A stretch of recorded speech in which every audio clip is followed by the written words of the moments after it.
एक बार एक शेर था। वह एक शक्तिशाली जानवर होने के कारण जंगल का राजा था। वह एक दिन में कई जानवरों का शिकार करके खा जाता था। जंगल के अन्य सभी जानवर उससे डरते थे। वे अपने आप को जल्द ही समाप्त किए जाने के बारे में भी चिंतित थे, क्योंकि शेर व्यापक दर पर जानवरों को मार रहा था।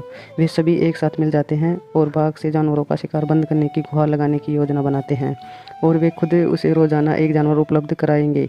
उन्होंने हिम्मत जुटाकर बाघ के पास जाकर अपना विचार उसके सामने रखा। बाघ उस विचार के लिए सहमत हो गया। वे प्रतिदिन एक जानवर को उसके भोजन के लिए बाघ के पास भेजने लगे।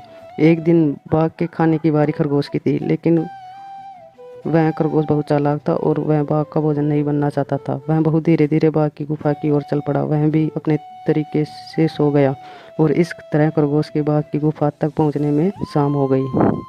बाघ लंबे समय से अपने भोजन की प्रतीक्षा कर रहा था, जिससे उसे गुस्सा आ गया और उसे बहुत भूख लगी। और खरगोश को देखकर वह गुस्से से चिल्लाया कि उसे बहुत भूख लगी है और उन्होंने अभी एक बहुत छोटा खरगोश भेजा है। खरगोश ने कहा, महामहिम, उन्होंने वास्तव में मेरे सहित हमें 6 भेजे, लेकिन हमारे रास्ते में एक बाघ आया और खुद को जंगल का राजा होने का दावा किया। उसने 5 खरगोश रखे और मुझे तुम्हारे बारे में बताने के लिए भेजा। यह सुनकर बाघ गुस्से से भड़क उठा और खरगोश से कहा कि उसे उस बाघ के पास ले चलो। खरगोश उसे कुएं के पास ले गया और कहा कि बाघ उसके अंदर है।